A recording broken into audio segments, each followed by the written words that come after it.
All right, welcome guys. My name is Teal39 from Bolt Invest, and again, we are here with another play breakdown that we have alerted in our server. So last time we reviewed a losing play that we got shaken out of that ended up going to 200%. Now this play is still in the works, but we have alerted a buy to open to start this position.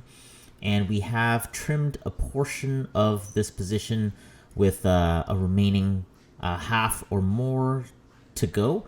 And so this time I just wanted to walk you through what a winning play looks like and how to not get shaken out by it. So here we have net, we have Cloudflare. So I have had these lines set up for a little while. You know, you can see that I've actually have these preferred contracts that I've kind of written out. With that being said, we have taken a slightly closer time frames, so we did not take any of those contracts. To find out exactly which contracts we get and what we alert, you will have to join our server and find that out. But that being said, remember that any of the information that you find here is for educational purposes only. This is for fun, my opinion, and my ideas, and are not to be construed as any sort of financial advice. But here we go. So we find this line, last time we kind of walked you through going through the daily first. So I'll skip over that real quick. But, as we can see on the daily, not a lot to tell, right? I mean, some of the lines are a little off, but actually you can see that, it slopes downward quite a bit, bounces up and over, and we can see a couple breakout levels here, a nice little bit of a shape retest, and then a rocket upwards. So I'm just going to skip that. We're going to go to the 3 hour. So again, 3 hour is my preferred time frame, just because I think it gives me a little bit more information. So we see this trend line here.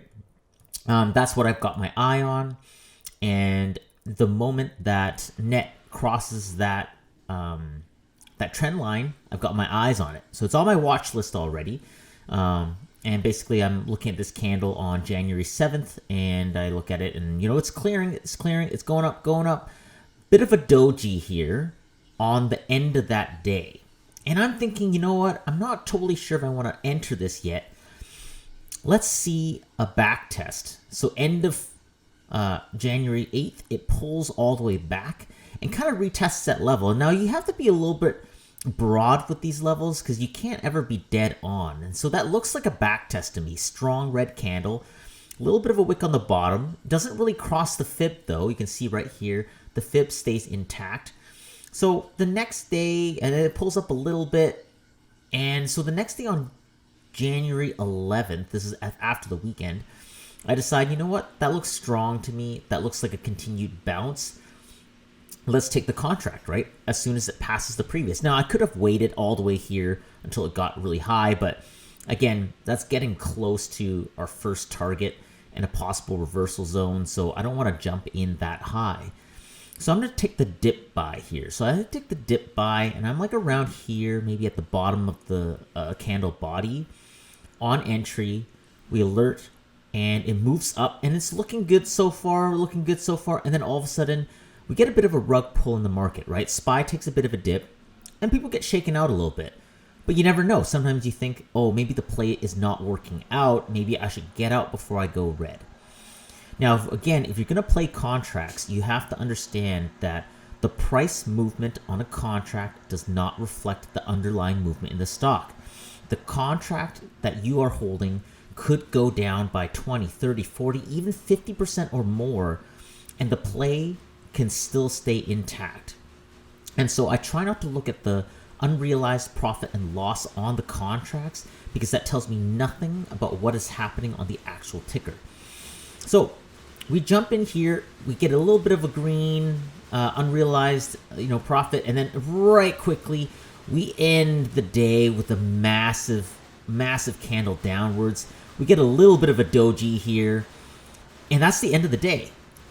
So the end of the day, we're debating, should we stay in this play? We're near the stop loss. Everyone's kind of hounding me, and I'm getting DMs left and right, like, hey, should we hop out? Should we hop out? Should we hop out? And you know what? Look at the volume on these selling bars. Again, I've mentioned time and time again, volume is king. Look at this. Every single green is essentially higher than the reds in this area. Am I convinced of this sell-off? Look at this big red candle, but look at the little volume on it. I mean, yeah, that could be a doji, that could be a 3-bar play where we just kind of like snake downwards and then gap down big. And we did gap down on the 12th, but to me, the play seemed intact. We didn't print a candle below the stop loss, and it seemed to match the movement of the markets. So it's one thing if SPY is going up or the market's doing well and this ticker starts to tank, that's one thing. But if the whole market's pulling back, then you have to consider that, hey, this is just moving with the markets. I got to look a little bit deeper than that. So I make the call to alert to tell people, listen, we are going to actually not only stay in this play, we're going to average down just to improve our cost basis a little bit. Now, you did not have to average down on these. Even if you didn't, you would still be up currently. So we open on Thursday, or open on the 12th, January 12th, whichever day that is. And we actually just move straight upwards again. And we pull back down, right? And so it's still looking like it's retesting that line. And then all of a sudden on the 12th, boom, we just rocket upwards a little bit more. And we're still not breaking out, but it's moving in the right direction. To me, that's enough confirmation for me to know that even despite the pullback the previous day, as long as the markets are on our side, I'm okay with holding this call. And the reason why is because I also have time on these contracts. Now, we did not get weeklies that expire on January 15th. We got expiries that were a little bit later, so we have the time for the play to kind of take out. And we open today, and net just starts to move with big, convincing volume. Now we can zoom in here. As you can tell, we hit PT1, so this is where we trimmed a quarter of the position. And then it gets a little bit higher on the next bar, but starts to pull back, and now it's down below the PT. Again, my DMs are just full of, hey, should we hold? Should we cut it? Should we cut it? And lots of people cut it, and which is great. You know, green is green. You get out with the profit. You move on to another trade. That's totally cool. But I believe that this play was going to work out, and so I stayed in with majority of my position, even despite this full drop. Like, this drop came pretty low, but it pulled all the way back up by the end, started the next candle, boom, all the way up. Now, the body of the candle does not go all the way to the top of the red wick, so I would not consider that a complete bullish belt hold, but that's pretty close. That candle ended the highest it had been in any of the last trading days, so this is the highest close that net has seen, and we're back up and over that reversal. This looks like, to me, a 3-bar play in the works, maybe a 4-bar play if we gap up tomorrow. But in any case, that is the real test of whether to stay in or not. This is the zone where we previously would see a reversal or possible rejection. And I screenshotted this little doji, as you can see kind of right here on the side of the screen. And I told everyone to keep their eyes on this level. We could possibly reject here, but don't be surprised if we hang out here for a little while. And guess what? We spent 3 hours of the trading day lingering at this level before that second green candle moved back up.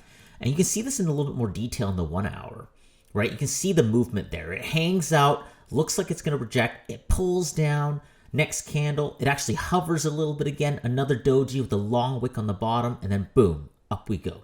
So I'm confident holding this. You can see that I have some pretty lofty price targets for this, and I intend on holding it. I think that we will gap up and see continued upside movement, but we will see in the future days. We will see if the market works with us, as we need a little bit of help with that. But once we fully clear this level with the 0.65 fib, then I think sky's the limit. So once again, this is TL39 from Bolt Invest. Remember, if you want to find out more, you can come visit us on our Discord server. Shoot me a message on Discord if you have me. And feel free to ask any questions about anything. I'm just here to try to educate, help everyone, stay in the play, trust the play, and make some money. That's all for today.